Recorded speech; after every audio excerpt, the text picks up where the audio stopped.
it for our main topic. You guys may have heard of a little movie called Avengers Endgame. Oh, just that tiny little indie film that hardly made any money? Yeah. Do you mean all the money?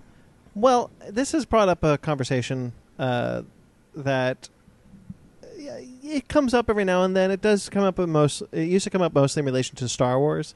But the idea of I was coming at this from, whose voice should really matter, how an audience interprets a film versus how the creator intended the film. You hear that a lot with Star Wars, definitely. Sure. People actively fight George Lucas's vision of Star Wars a lot of the time until we get to the sequels, and then they don't, and then they forget that conveniently. And then oh boy, I've been thinking a lot about that, specifically with Death of the Author, and there's so much Star Wars stuff that I'm saving for our talk with Mike.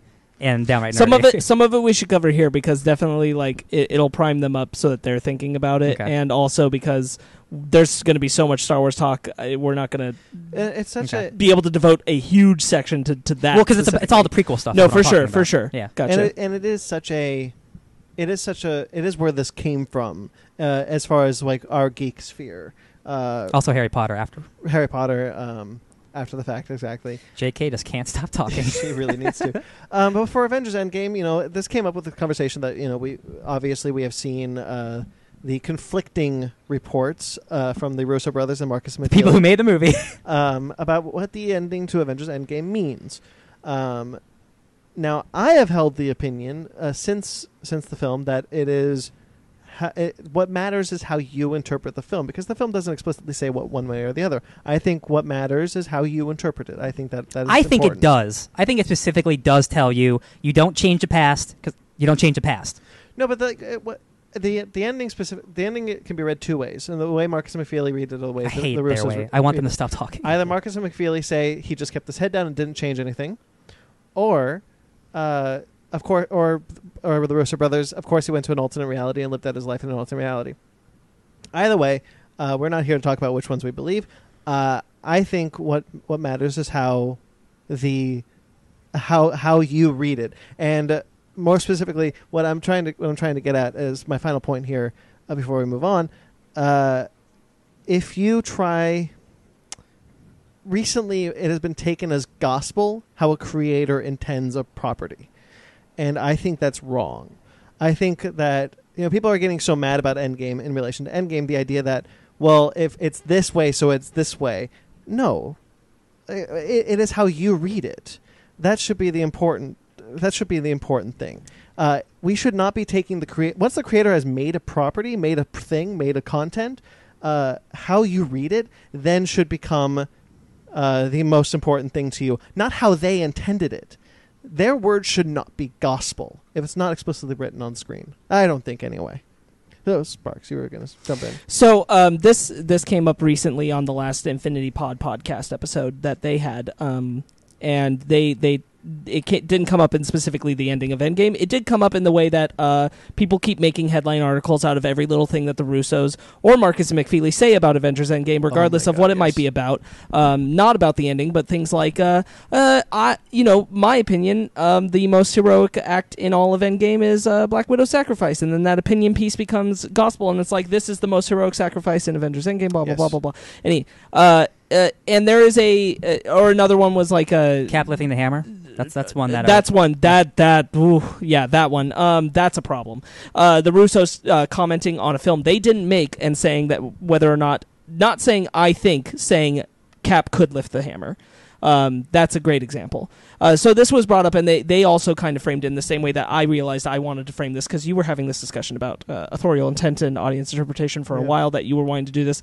And I wanted to relate it to the Death of the Author, the 1967 essay by the French literary Roland Barthes,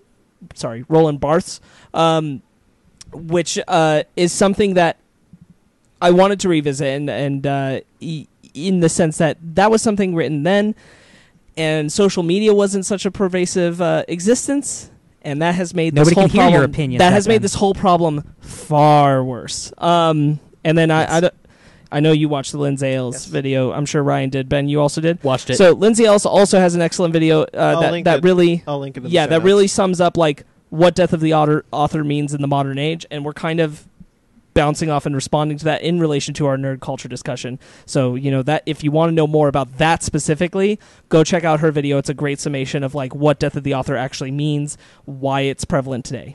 Okay? Yeah, I'll link that in the show notes. So something that bothers me with the Avengers Endgame one is that, real quick before we get into all the rest of it, is that I do stand by that, like, Marcus and McFeely should shut up, and so should the Russos, but like Marcus and McFeely should shut up because it doesn't even make sense, because they established rules of time travel in their movie that they wrote. It's not ambiguous. You either are That's paying why I attention to disagree. those It's rules. not ambiguous. It's the You're either rules paying of the attention to movie. those rules or you're not, and they clearly have a different intention that doesn't make sense, and that's They whatever. make fun of Back to the Future because it's not Back to the Future. Anyway, yes. Going off of that, it's always been my opinion, and I didn't think about it that much until that we started talking about doing this, that all media I've always consumed, comics, films, television, if it's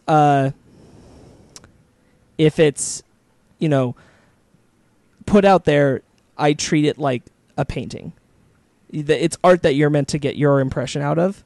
I don't often, when I do look, and I do on occasion, look at art, just paintings, and I don't often try to find the title even, or understand what the artist had to say about why they made this piece, unless I feel like I have a really good reason to, unless I want to understand textually why they made it. But I don't often find myself doing that. A great example of this recently would be Us. When Us came out, I was thirsty online to look for everybody's reactions to Us. Not because I wanted to find Jordan Peele telling me what the movie was about or what things meant.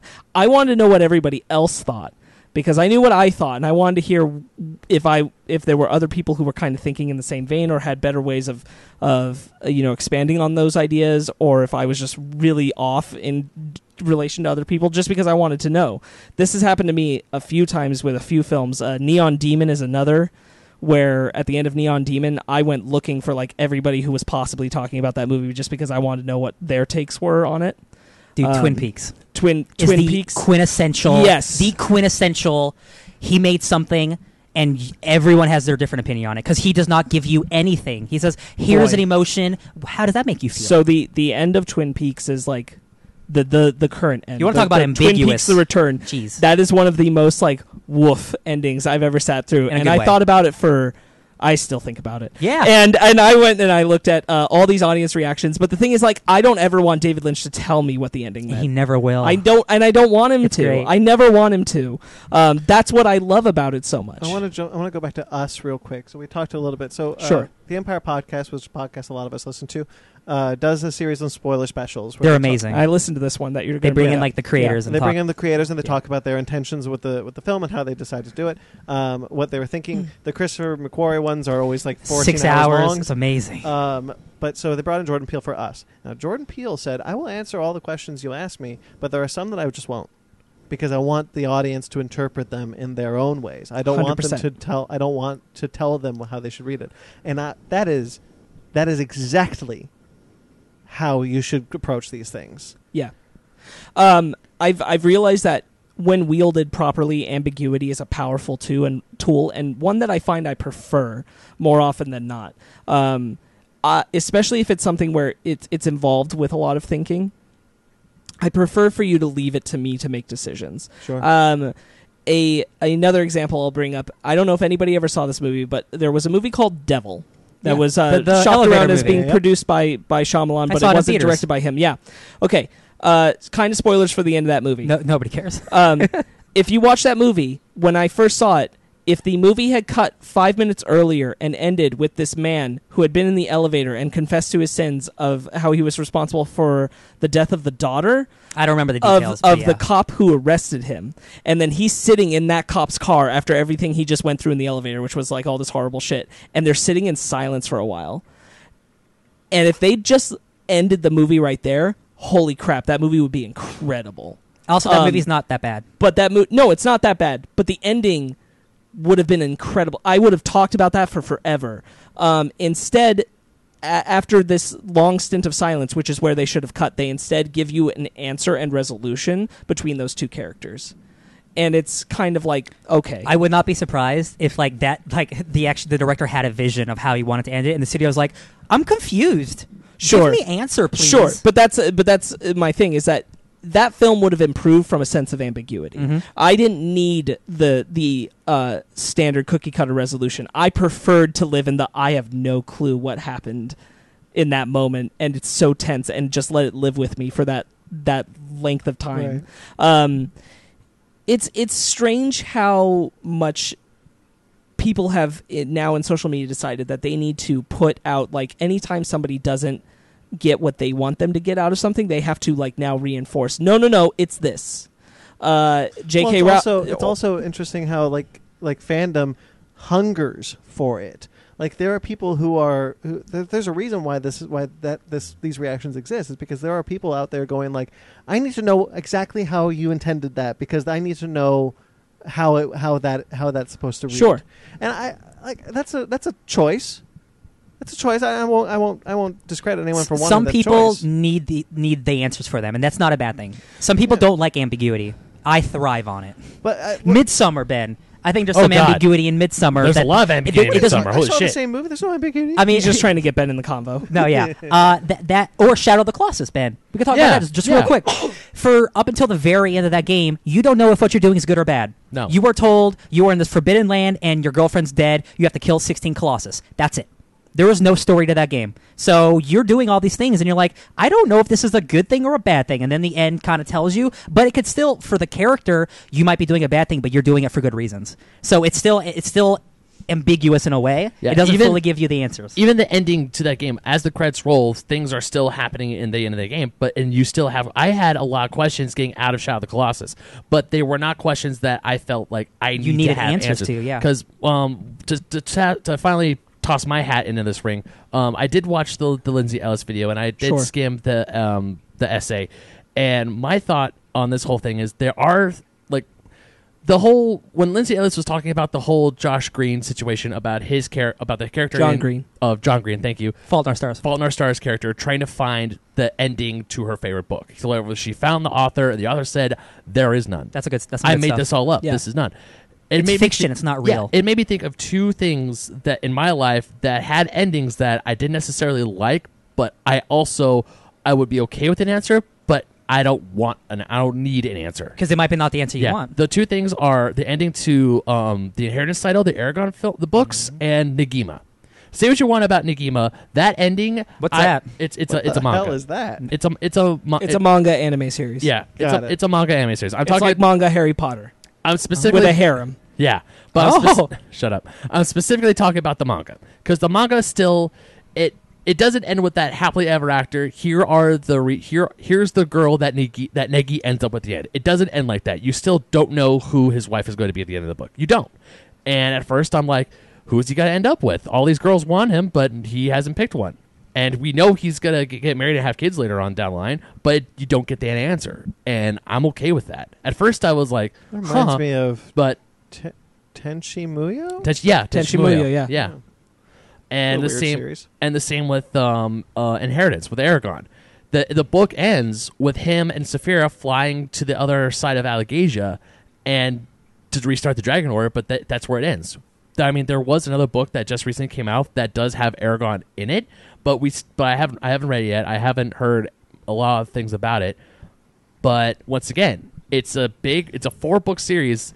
The war is over, and how do we rebuild the Dragon Order, the Dragon Riders? And we still don't know. So it's something that I'm actually okay with. I'm okay with letting my imagination flow. It's like, you know what? Maybe Negi did end up with girl X, Y, or Z, and then Aragon did rebuild the Dragon Riders, and he died with the Order officially restored, or something kind of like Jay, or something went wrong. I kind of like thinking of having my imagination flow the thing, flow. And we're also my own creative ending. people, so like we kind of like that. Again, some people they need all the answers, or it doesn't make sense to them. And it's not a bad thing. It's just how people are wired. So bringing it back to where this has been a lot of really prevalent in our culture, especially with the two biggest franchises in the world, which is Star Wars and Marvel. Harry Potter. Harry Potter. It's only gotten worse with the author staying involved. Oh yeah. Yeah. 100%. Harry Potter's got a different problem than Endgame and Star Wars. Yeah. Similar but different. When it comes to Endgame, like going back to Endgame, there's a lot of people who claim that Endgame isn't. It's kind of the same. It's kind of a little bit the same with Game of Thrones, although I can't speak with any authority on that. With Endgame, it's like this isn't an ending to the characters I wanted, and therefore it's a bad ending. Same with Last Jedi. Same with The Last Jedi. Yeah. This isn't what I wanted, therefore it's bad. Like, there's criticism that can be lobbied at these sort of things, but Game of Thrones, yes. Last Jedi, no. I don't think it is. I don't think it is right for you to dictate art. I don't think it's right for audiences to dictate art. I think it's interpret, enjoy, criticize, Discuss. Yeah. discuss. I completely Definitely. agree. I the point of art. Dictate, no. I've seen arguments like, be it like meme fuel or even on Twitter every once in a while, where people say, "Oh, the ending of this is not the ending I wanted. Henceforth, everything I loved up to this point is now bad." I hate that. And so what it comes from with Marvel, someone said something really interesting to me, and I'm going to say this word, and I hate this word. Someone asked, do people like these movies, or do they just stan characters? And I think that there is a large portion of the Marvel fandom that doesn't like any of the movies, but only like the characters in them. As somebody who's been super involved with a lot of the comic stuff now, I just saw a tweet that's like, have you seen all the Marvel movies? She's like, I refuse to watch any of the Iron Man movies. And I'm like, I didn't respond to it, but I was just like, why? She just doesn't like Iron Man as a character, which fine, but if you haven't watched any of the movies, how can you know that? Yeah. I didn't like Captain America as much as a character, and then after I read some of the books, I was like, no, this is actually the movies are great. But see, that's the thing. So to them watching Avengers Endgame, it fits in line with Captain America. That to me, at the end of that movie, I still watched Captain America do his Captain America thing. How I interpret the ending, it is still Captain America. It is still well within the character that I've been following these past 11 years. That is my interpretation of the film. Now, to someone who does not like the films and only likes Steve Rogers as a character, I can totally understand why you decide, nope, that's out of character. It's out of character to you. Yeah. But it's not. But I don't think it is actually out of character if you've been following the films. On the flip side of that, again, on the crazy amount of things I've been reading on Twitter now because I'm enjoying this comic community, someone was like, a lot of people have problems with Endgame, with like what happens with Steve and Tony. But you got to realize that these guys have been involved with these characters for like a decade. I think they have a better understanding of their version of the characters than you do. Yeah, and I think that's true, whether you like it or and not. They know. There are people I've seen argue back, being like, "I can't believe they've been with these characters for a decade and they don't understand the characters as much as the fans do." It's like, no. Okay, listen. Comics have been around for so long. There are dozens and dozens of interpretations. This is one arc that's lasted 10 years. And I'm like, we all agree, I think the characterization in the Marvel movies are incredible. Yes. Yeah. For the most part, all the characters have stayed the same or evolved how they should evolve with character development. Yes. Like Thor. Thor is a 100% different character from his first movie to Endgame. And I think a lot of people have a problem with that Thor, but I think that's a beautiful journey. But that Thor fits for the film. Yes. You see where that character has gone to, and it makes sense. I want to know specifically what you're talking about with the Captain America thing. What do you mean specifically? So, because you're saying like people are seeing something and saying this isn't true to the character, but if you've been watching the films that it is true to the character, what are we talking about? Okay, so if you deify Captain America as a character, like if you're just like, if you in your head Captain America has married Bucky and he sleeps with Tony and he's truth, justice, and righteousness, and that's the character that's in your head because you love Steve Rogers and you love Chris Evans, but you don't watch the movies. You only read the fan art. You only read the fan fiction. Well, I mean, I think they see the movies, but they just hyper focus on Steve, and they're like, "Oh, yeah." But that's good point. Like, yeah, they watch the movies and they hyper focus on their fan fiction and their fan. There's nothing wrong with fan fiction. I'm not saying there is. Fan fiction is a great tool. If they're focusing on the fan fiction version of Steve Rogers, and that's the version they like, that's the version they projected onto, that's the version they want to see in the movies, then I totally understand why you'd be upset in the films. Sparks, our friend Scott is a big fan of Steve Rogers and Bucky, like as a ship, right? Yes. And if I remember, correct me if I'm wrong, he didn't like that they didn't end up together or something? Is that something correct? Like that? It wasn't enough to like ruin the movie for me, but I mean, like, it's.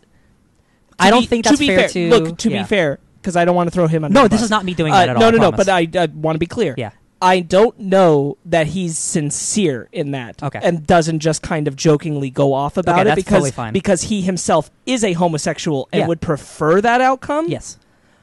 I don't know how much it sincerely bothers him that they didn't, how much he was actually reading something that wasn't present in the movies. Because that is something that I have seen online. It's like people don't like that. For Steve sure. and Bucky No, are it's a together. thing out there. The movies have never given us any indication of that. And listen, I am all for dudes hooking up, being best bro buds. I'm cool with that. But you have to give me a reason. I'm a Poe and Finn. Me too. Fan, Dude, the way they look at each other, are you 100%. kidding me? You Give me a break. You But if ship they- Poe and Finn. But if they are I not, ship Poe and Finn hard. But okay, let me ask you this: if in the Rise of Skywalker they don't end up together, Star Wars is trash. What? then. My dreams? I don't like The Last Jedi anymore. I don't like this whole franchise. Yeah. Now, if I now I don't necessarily, but if I were to ship Poe and Finn, but they still don't end up together, I'm like, I'm not in control of the story. Come Yeah. on, Ben. That- Get on the Dude, pin there's wagon. one scene.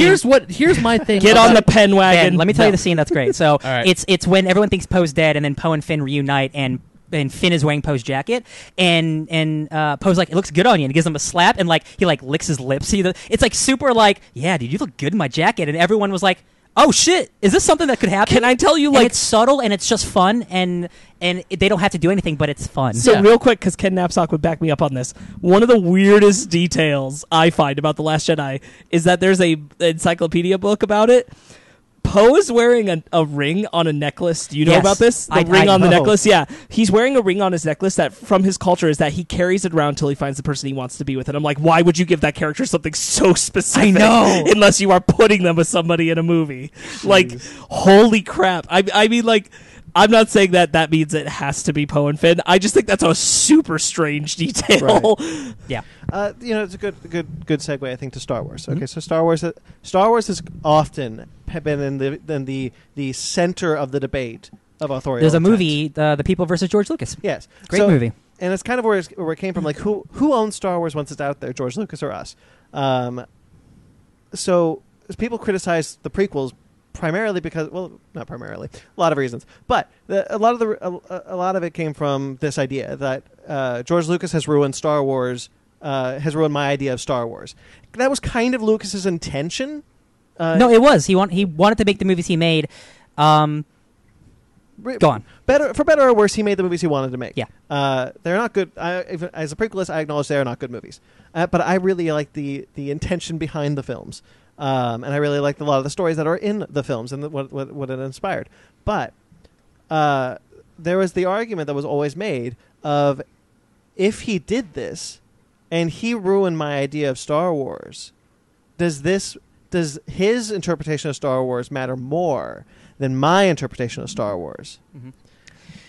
I want to bring up real quick that I think George Lucas muddied the waters real bad on this by doctoring the original films post their release. I agree. And Sure. that is the worst thing that I think he did for the franchise. Worse than the prequels. I think it was always a mistake.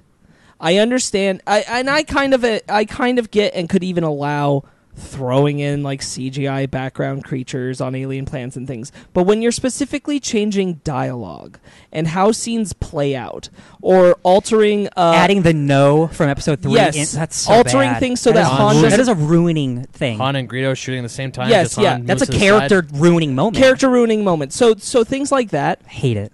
Some people, when they get things like the new Ghostbusters, they'll be like, "Oh, they're ruining my childhood." That is actually ruining someone's childhood. Yeah. You're taking it and you're saying what you watched as a kid and loved is wrong.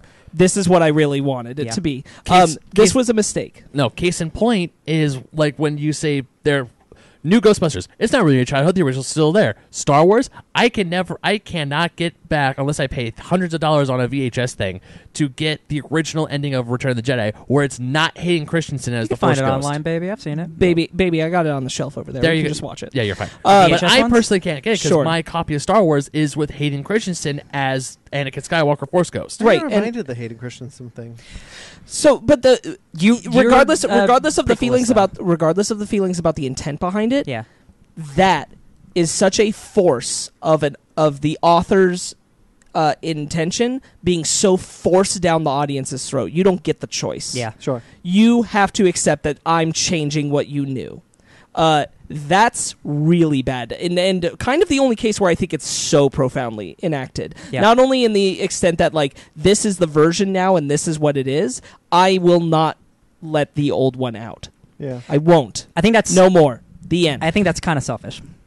It is. This is the What- worst. And I want to be clear. Like, I think that what George did with the prequels, when he's like, I'm not against him. Like, he had an intention of what he wanted Star Wars to be, and he was trying to show that with the prequels, regardless of whether I like it or not. Yeah. That's what he was doing. I don't mind the intention. I minded the execution. But that was fine. What I think George's biggest mistake was when he did it is that he was like, I wanted Star Wars to be this. He didn't take into account, or he did and didn't care, what Star Wars had actually meant and what he'd actually put out that resonated with people, and didn't try to bring those aspects to the prequels. He just wanted to make the version that he wanted, which is okay, and I can accept it. What I really can't accept is going back and changing what already existed. So that was just I see no version where that's good. That's just wrong. I agree.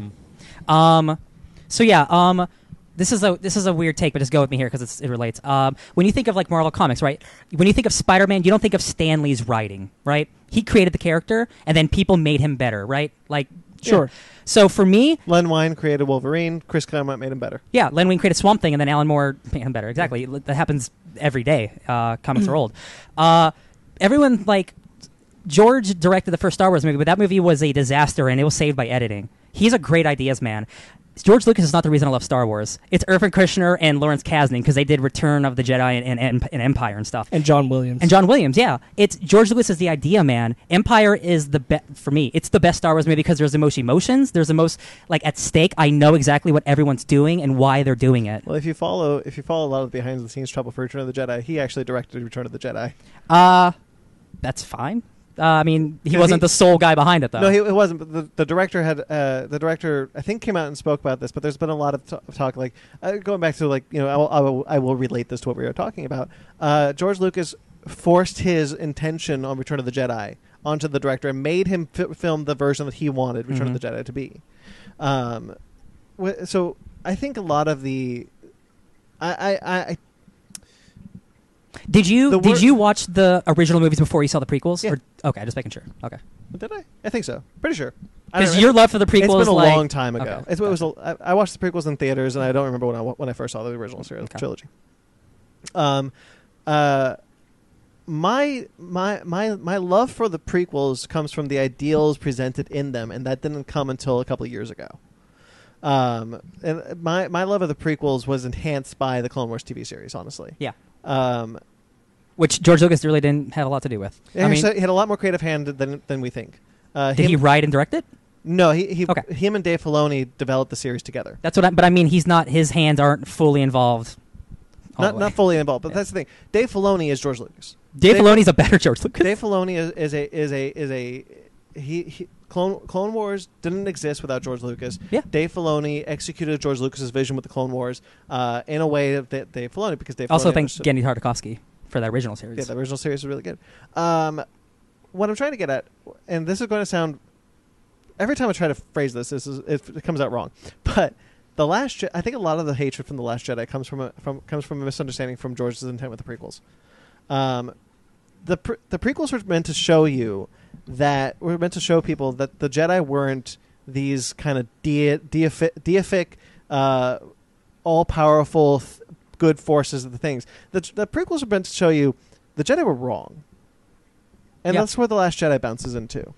For me, if you went straight from Return of the Jedi to Force Awakens, I still think you can get a lot of, because again, The Force Awakens is going back to the original, what people love, quote unquote, loved about Star Wars. Besides some lines and stuff, like nothing from the prequels can't be summed up in a couple lines in the newer movies, if you know what I mean. Like, I don't think The Last Jedi exists without the prequels. We know who Palpatine is and how the Jedi fall. You could still say that like the Jedi fell, and I know they fell because I read a lot of extended material stuff before the prequels came out. Mm-hmm. And there's also metachlorians, and no matter what George's intent, like that's a ruining thing right there as well. I mean, but regardless of that, like as far as the topic that we're doing today, which is, our author intent and audience interpretation, I give George on the prequels the same lenience that I give Rian Johnson with Last Jedi, which is that it's not my job to force and you to bend to the story I want. Yes. Sure. Regardless of how I might feel about it. Like, I don't particularly think that episode 2 is very good at all. It's not. But that doesn't mean I dislike Star Wars or I'm resistant to the direction that movie went in. While I don't like Attack of the Clones, I really like a lot of the Clone Wars stories that are facilitated by that story existing. Absolutely. That's the case with author intent, audience interpretation. It's not my place. We are allowed to take our impressions from it. We're allowed to learn our own lessons from it and get what we want out of it and see the things that we don't like and see the things that we do like. But it is not for us to say, oh, you took it in the wrong direction. Now, that being said, it's also not the author's place to say that our impressions or what we take out of it is invalid. Exactly. It's also not their place to do that. Mm-hmm. And that's the problem with what Marcus and McFeely are doing right now with Avengers Endgame. It's a problem with what J.K. Rowling did with Harry Potter, and it's something that has become all the more problematic the further we get away from the Dumbledore is gay comment. Oh, yeah. Yikes. J.K. So one of the things I think the Russos are doing well, to the best of their ability, and Feige, too, if you guys follow the Q&A that he did with Empire, is that they're saying, this is how we think the ending of Endgame played out. Whereas Marcus and McFeely are saying, no, this is how. So I think that film and television probably suffer from this in a very specific way that the other mediums don't, even books to an extent, because J.K. Rowling shouldn't be. I stand by, shouldn't be doing what she's doing with this, adding things outside of the text that change the way that you have to look at those books, right? And all this stuff. Yeah, paratext. Paratext would be applying things like about her herself as an author to it. She's adding extra juicy bits to inform on how you're supposed to read. And unfortunately now, I can't go back and read Harry Potter again after the first time I've read it and not have at least somewhere in my brain the idea that is Dumbledore gay. Even though it's nowhere in the books and nowhere the first time I read it did I think that. Not a single but now, part of the original books. Like when I was reading Sorcerer's Stone years ago, I didn't care. But now I have to think about it when I read it. And look, it's not a problem. I don't have a problem with Dumbledore being gay. The problem that I have with it is that it's representation created outside of the text just to say, well, look, there's that thing. This is what I always believed. And it's like, cool, why didn't you ever show that? Well, so one of the things that I just remembered is that this was one of the earliest times where audiences had tried to dictate what the text was reading. So they had interpreted. A lot of the audience members had interpreted Dumbledore and Grindelwald's relationship being a homosexual relationship. There's nothing wrong with that interpretation. What became wrong was when J.K. Rowling was like, yes, you're right. And then never did anything with it. No, until Fantastic Beasts. Because the thing is that yes, that's the problem. She's the person who's writing the Fantastic Beasts movies, and she could have made this overtly a homosexual relationship and validated why she said this is true. She chose not to. Yeah. And she got that representation in with Nagini. And this isn't... it's not real representation. It's not, because now when you go and read through those books again, that snake that doesn't have a character now is a character. So anyway... Why? Film and television, what I was saying. Film and television, I think, suffer from this in a very particular way because they treat it as when George Lucas even, or the Russos or whoever does this, they treat it like they are the sole person who gets to have say over this film, when realistically film and television is a collaborative effort. It's made by a whole lot of different people who did a whole lot of different work from different levels along, whether it's the actors who are involved, the crew, the editor, all of these people who were involved. And you as the writers and the directors are not the people who have the one final say on how somebody interprets the art that you created with all those other people. Like one of the biggest moments in Endgame is like the I am Iron Man line, and that wasn't in the original cut. Captain Marvel wouldn't have ended the same way if it wasn't for the editor. The editor is the person who said, you know what, she should really fly off into space with the Skrulls, not by herself. Yeah. That's a huge change. You do not get to be the person who then, like, it would bother me. I'm glad that that's information that's out there. This didn't happen. What I'm about to say didn't happen. But it would bother me if the screenwriters or the director of Captain Marvel came out and said, hey, by the way, didn't you like when the Skrulls went off into space? We thought that was a really great idea. We went for that and took credit for it. Or tried to force some narrative of, like, you know, this is why we felt this was needed, blah, blah, blah. You might be in the highest position because you're the person whose name gets the highest billing of being responsible for the film. That doesn't give you the right to be the person who forces your perspective of what the film was unless it was actually part of the project you made. It's your opinion. It's your take. If you didn't put it in there, there's a reason it didn't go in there, because probably somebody else who you were collaborating with was like, I don't think that's a good idea. Mm-hmm. Even if you're a content creator, it is still open. It is still your interpretation. Your intent could be something, but if I write something, let's say I write something, and my intention was something else, but you know what? That's still my opinion. I intended it to be that, sure, but if it's not read that way, well, maybe so what? So what? Yeah.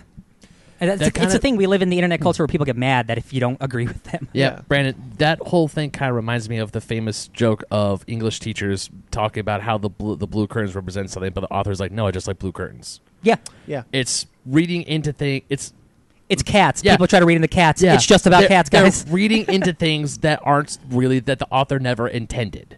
Like, when I was reading Harry Potter the first time, I didn't care what wizards were doing back in the day. Then all of a sudden, J.K. Rowling... But now you know. Yeah. Now you know. They now shit I know. on the floors, Now I know. baby. It's like... Why is that information we needed? But the thing is, it's She was stuff, really high. I feel like it's stuff that I just don't care about. Like what Marc was saying, like Dumbledore being gay. Now when I read the Harry Potter books, I will always have that fact in my mind. Again, even though the books give you no indication of that. No, they don't. Absolutely, right. Or the fact that wizards used to shit on the floor like dogs. It just made a spell. I mean, I disappear. would if I could. And it's a problem. It's a problem It is. if you're doing that, because you are now informing something where it's honestly, her doing the Dumbledore's gay thing is no different than George Lucas shoving Hayden Christensen's face into Return of the Jedi. Mm-hmm. It's the same thing of like forcing this opinion and perspective that didn't exist before. You have now changed the art. The art existed, and the moment the art exists, this is where the concept of death of the author comes from. Once the art exists, you're done. Yeah. It's now to be interpreted. And this is the final stamp on the argument. You don't own it anymore. Yeah. That's it. It's over. You put it out there. If you wanted to keep it to yourself, you should have kept That's it the to yourself. entire That's thing it. of the People versus George Lucas. Yeah. Because like the re-releases came out, the Blu-rays came out, and it's like, you keep changing these movies that people grew up with, and they're not the same anymore, man. Right. Like, you don't own this anymore. The art is meant to stand on its own, and it should. Mm-hmm. It shouldn't be connected to the author. It shouldn't be tied to them, unless it is, in a sense, meant to be a paratextual piece, in which case it is designed, like the John Green book Fault in Our Stars, to make you think about the author a bit. But even as John Green said, he thinks that if you only think about him when you're reading that book and you think about how it relates to him, then he's failed to create that story. I did not know... this is all referencing Lindsay Ellis's thing, by the way, for the audience. Yes. I did not know that John Green was directly referencing real-life experiences when I read Fault in Our Stars. I just read Fault in Our Stars. Yep. I hadn't read a John Green book yet. Having now read the other one, which he was talking about when he was basing that Van Houten character off of, which is Looking for Alaska, that book, holy crap, ends in such a crazy, ambiguous way, and I love it. I really love that book, and I really love that he'll never answer questions about it. I have a similar feeling about Paper Towns, though to a lesser degree. Mm-hmm. It's insane when other authors feel like they have to come and put a stamp on exactly how the art is meant to be seen. Yeah. Like with the end of Inheritance, I would love to find out if Aragon got the Dragon Riders back up and running again. I would love to know that. But in your hearts, they did, Ben. Yeah, but at the same time, it's like, then if Christopher Polini came out and said, oh no, he was assassinated on the road, the Dragon Riders fell and Natsuwada died and everything, if he were to come out and say something completely different than what I wanted, I don't know how I feel about that. You don't have to like it. Yeah, exactly. Yeah. I don't have to like what the author said, but if they said something after the fact that the art came out and it's like, hey, this is like the definitive editing, then it's like, well, shit. It's not in the book. No, it's not. It's not my... I don't own this. I just love it, and I interpret it as a way. So... I don't know how I would feel if he would come out and say, "Hey, Aragon Aragon became the next tyrant" or something like that. But this comes from a fact from something that you know, with the Russo brothers, with Marvel specifically, is a big problem. Marvel has a major problem with this, a kind of deification of creators.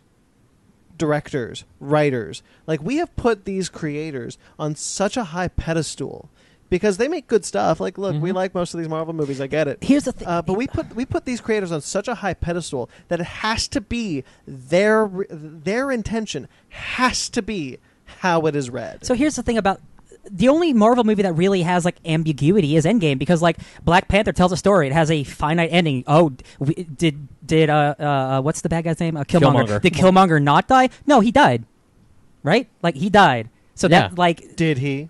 Well, that's what I mean. Like it's. But if Ryan Coogler had come out and said, "No, I didn't intend him to die at that moment. He's I won't believe breathing. you. I saw the movie you made. But there's going to be a large portion of the fan base that will take his word as gospel. Yes, because he is their. I mean, for lack of a better word, he is their god. Yeah. And like that's wrong. That I feel like that's where this problem has come from. Is that we have put these content creators on such a high pedestal. And I don't think that's right. Well, because we're about to do a show all about a person. I don't think it's. Hold on. We're literally making a cult about somebody. Yeah. I don't think it's wrong for us to. I don't think we deify them, but I don't think it's wrong for us to raise up creators we admire. Yes. Don't think that's wrong. I don't think that's wrong. No. It's their responsibility how they interact with a fan base. Yeah. It's not ours. It's not the fans' responsibility to pull back on what they take seriously from what they say. I don't blame any Harry Potter fan for taking everything J.K. Rowling says as gospel. I don't blame them for that. You're allowed. She created it. She created it. You're allowed to feel that way about it. Yeah. It is her responsibility as a creator to not force these extra opinions further or new takes or expand. It's George Lucas's responsibility to not alter his films. It's the Russo's responsibility to just let the film stand on its own and not feel like they have to shove out everything. And if they do, it is okay to say, I think, and give an opinion. It is an entirely different thing to say, this is fact. That's a... that's a much better way of putting it. It is not on fans. It is not the problem isn't that fans have put them on too high a pedestal or anything like that. It is perfectly fine for us to admire creators. We're all loving Jonathan Hickman like crazy right now. We're all loving Donny Cates, for X-Men. Donny Cates also. We're loving those creators. It is great to praise them. It is great to like talk about everything that they say and all that. They have a responsibility to engage with the fans in a way where they are encouraging the opinion of their work, the interpretation of it, but not informing it. And I think that those two do that easily. Yeah. Jordan Peele is one who does it. Anne Rice is someone who doesn't, who says, you can't have fan fiction. Yeah. You can't have fan engagement with my property. It is my property and mine alone. Well, then she shouldn't have shared it. Yeah. Just she shouldn't have. Yeah. So there it's you almost go. like public. It's like it's in the public once. This is a problem. It is a problem, but it's not a problem we can do anything about. This is a problem where, in the age of social media, they have to realize that yes, it's great to engage with fans. It's a great thing. You should be more responsible, like John Green is. You should be more responsible, like Jordan Peele is. You should recognize that it is your position to be able to engage with your fans and have discussions with them about the works you've created. That's totally okay. What you shouldn't be doing is telling them that it has to be one way or another. You should not be informing an interpretation. If you hear something from them, you are allowed to listen to their interpretation, and you are allowed to say, wow, I'm really glad you got that out of it, or wow, how did you get there? All these kind of things. You can give opinions on it, but you should not be stating new facts that alter their interpretation of the text that you have created. Yeah. I know what I said was completely the opposite of that, but that's actually what I meant to say. So I actually haven't. This is an awesome topic. It's the reverse of all this. It's director's cuts. It's when movies get put out and are bad, and the director's like, "That's not what I wanted to put out. Here's the director's cut." And almost every single time, it's always better. Blade Runner, the original movie, is bad. It has a bad narrative by Harrison Ford that ruins the movie, and then he made the director's cut, and then the final cut, and the final cut is the best version of that will ever be. But in that case, what's interesting is that the cut, the theatrical cut, the studio made that cut, is not ambiguous. No, and that's what's bad about it. But the final cut is. Mm-hmm. So it's almost like the director's intent was to make an ambiguous film.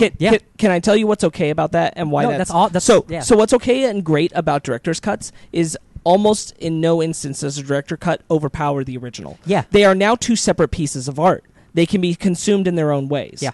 The problem with George Lucas and what he did with the original trilogy is he took away the originals and said no, That's only the this, problem. and you can't make If new those were versions still of the around- originals. Quite literally edited the negatives. Yeah. Yeah. If you, how much more money would he have if you have, hey, here's the original ones and here's the newer, updated ones if you want those?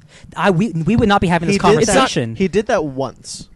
He then- did that once, and And then then- it never happened again. Yeah, and the point is that you should do that because they are now two separate works of art. It's no longer the same art. It's like if you had a painting and then the painter came along and said, "Hold on, like 20 years later, I meant for missed this a pink spot. spot to be here." Yeah. Blah, blah, blah, blah, I painted over a piece of the original art. And it looks better. That's not okay. Yeah. Recreate the painting and add that in. Sure, now it's two separate paintings. It's different. What was that? I was watching a movie where they're talking about a work of art, and it was a giant blotch of something, and there was a tiny little pink dot on it, and so everyone's like, "Wow, it means this, it means that. What does this pink dot mean? It means we're all alone," and blah blah blah. Like they're making all this thing, and the artist was like, "No, I just actually got some pink paint on it."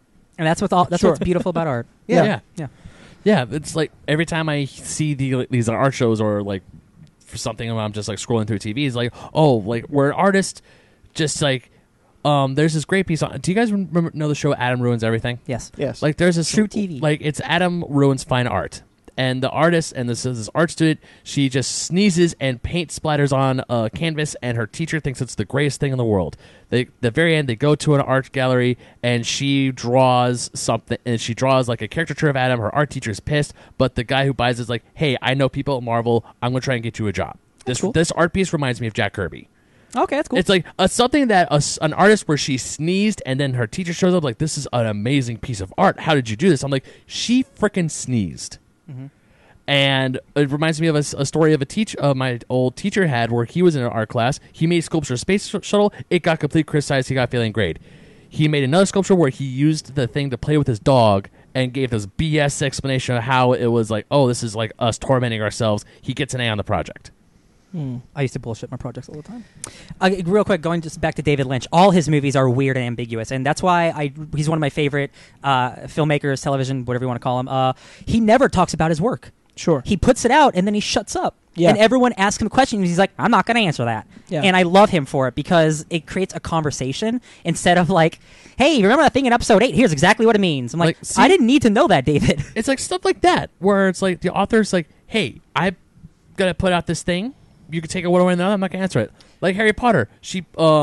Rowling, she puts out this amazing world. I don't know everything about the Wizarding World, and honestly, I don't need to know everything about the Wizarding World.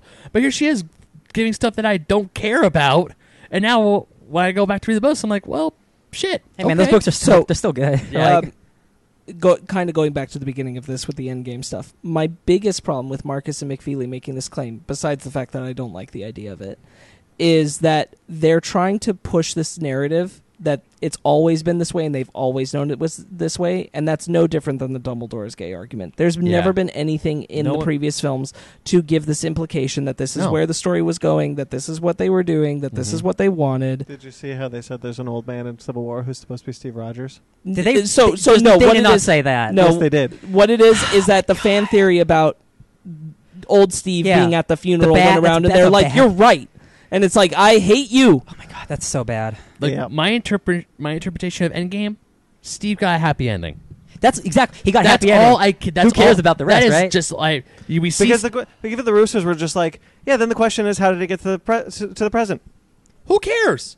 Time Stone. Like even they were Stop like, talking. doesn't matter. Magic Effery. He did. I don't care.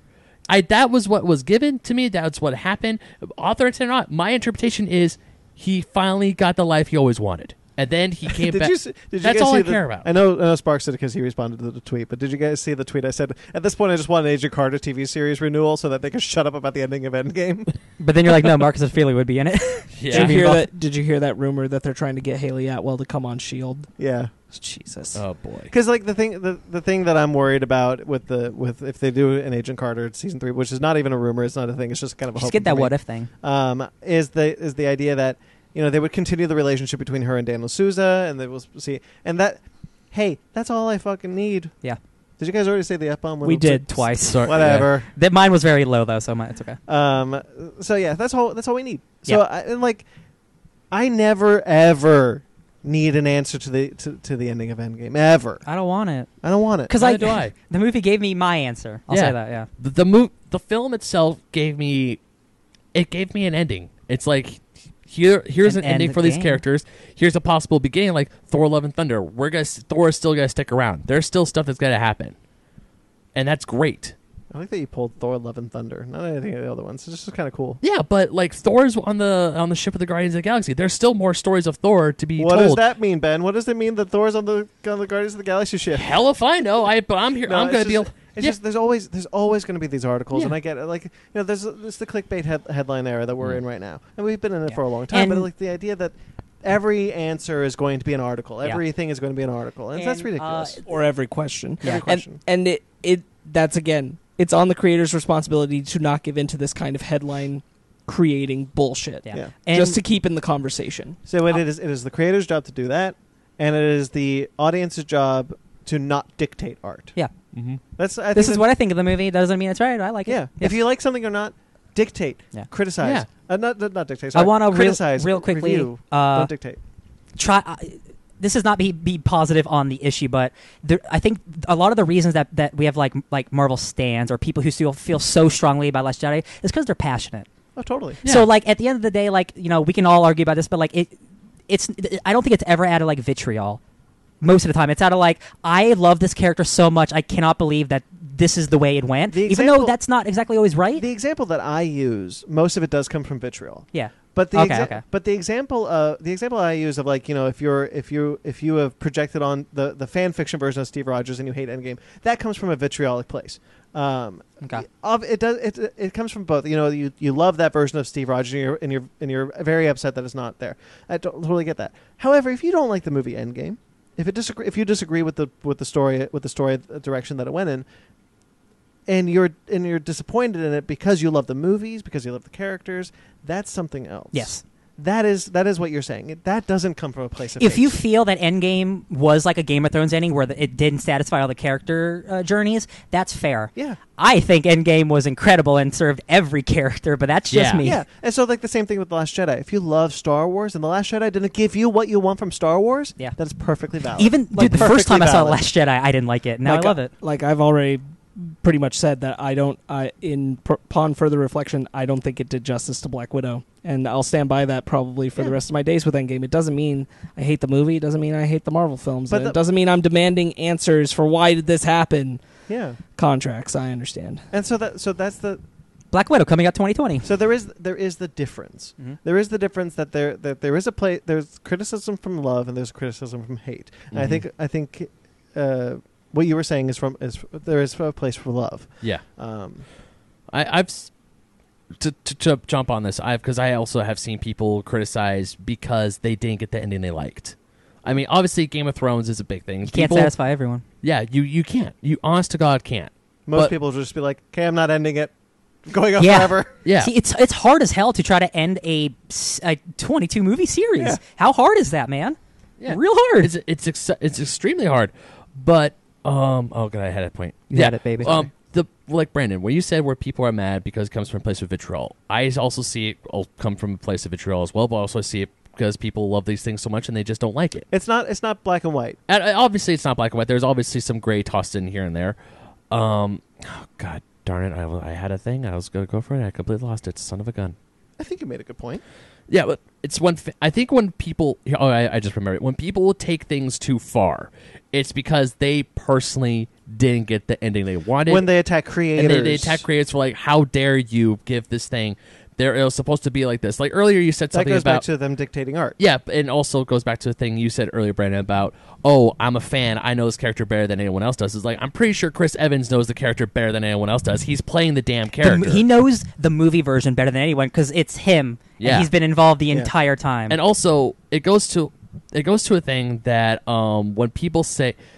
there's this phrase that I have grown to really, really hate. It's when people say, oh, it's true to the character.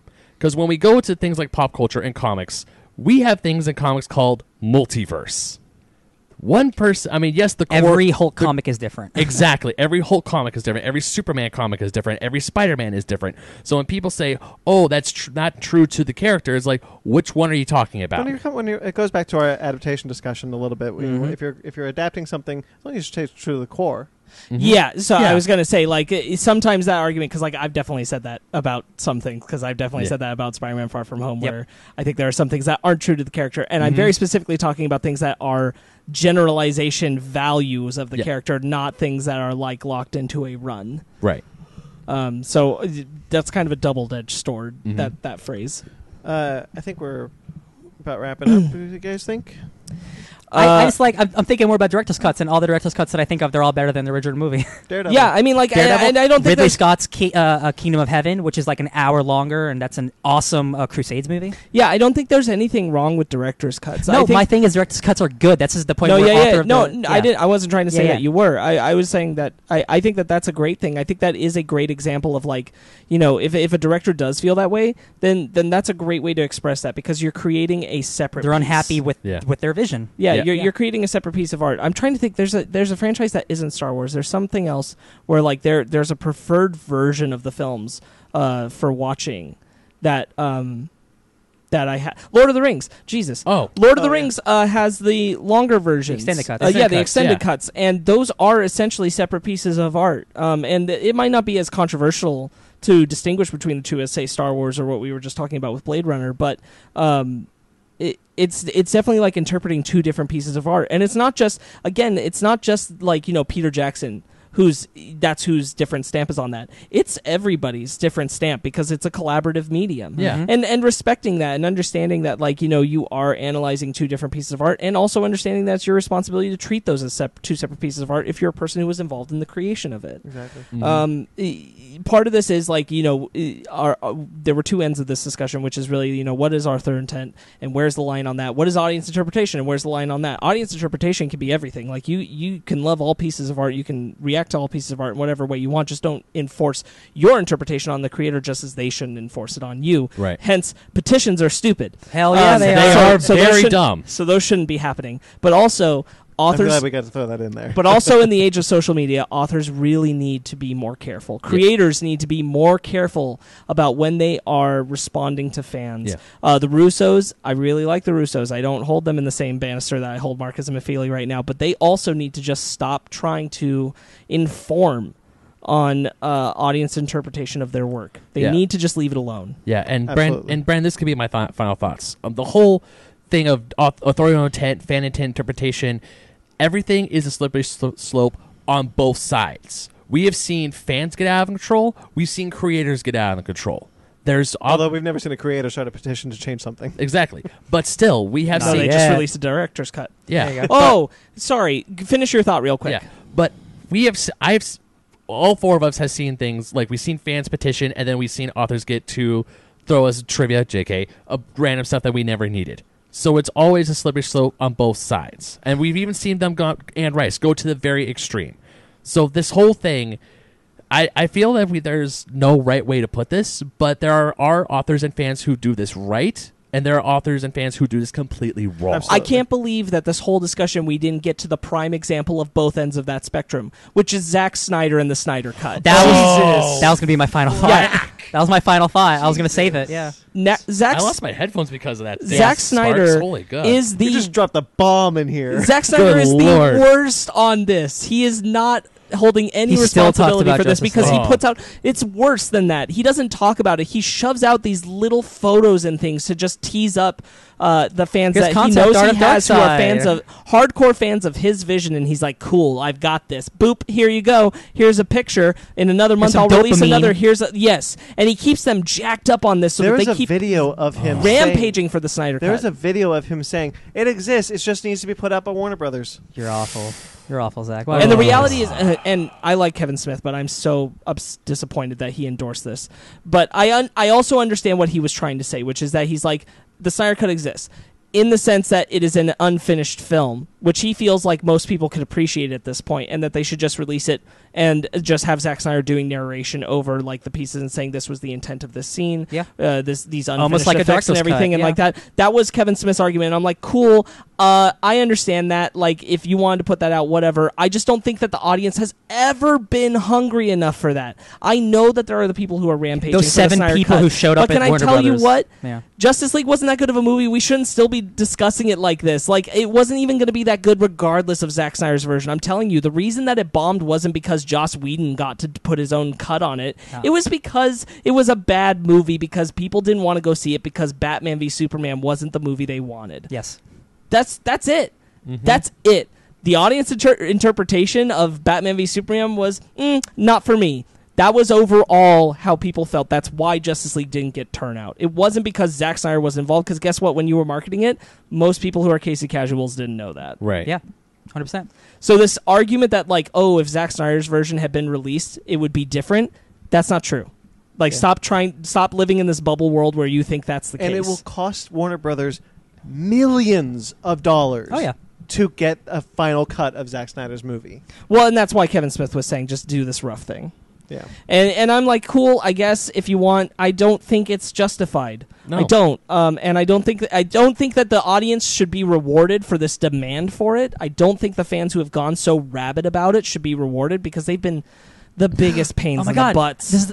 We talked about this, I think, during the adaptation thing, but again, Mass Effect 3, nobody liked the ending to the game, so they made a petition, Yeah, and then they and they actually caved. changed the Uh-huh. ending. I remember It's this, the yeah. one time that I can think of where it actually happened. Right. And it didn't fix that ending. No. It didn't. Right. It just made it worse. Yeah, Lindsay- and the Lindsay Ellis, going back on her, because when we were watching her Game of Thrones video, Mhm. the ending of The Sopranos, everyone was like, "What the shit about Oh, the sure. end of Sopranos?" But even the directors and the actors are creator, like, they're like, "I'm still gonna end it the same way." Yeah, I would do it again. You 100%. interpret what you feel. This is how I end it. If you don't like it, I I'm love sorry. that ending so much. But Zack Snyder is the prime example right now to me of someone who needs to take more responsibility, because, I mean, frankly, he's not going to. He loves being irresponsible about this. He loves feeding his fan base so that they keep this discussion about him and what he was making, because that's what he wants to do, and it's awful. It's the worst kind of relationship, because he's feeding this antagonistic,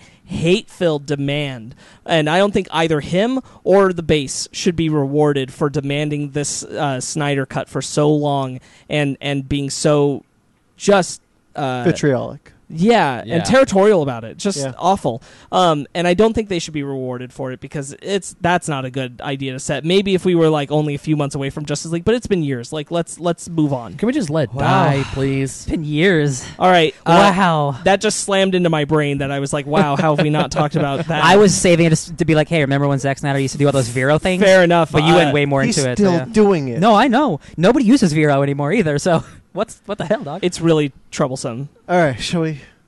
I'm done. Yeah. Hey, you guys want to end on a positive note? Does anybody know about the whole your number neighbor thing on your phone? You've heard about this? I have heard about this. Okay. Hey, have you heard about the coolest number neighbor? Is it the Chris Evans ones? Because it's fake.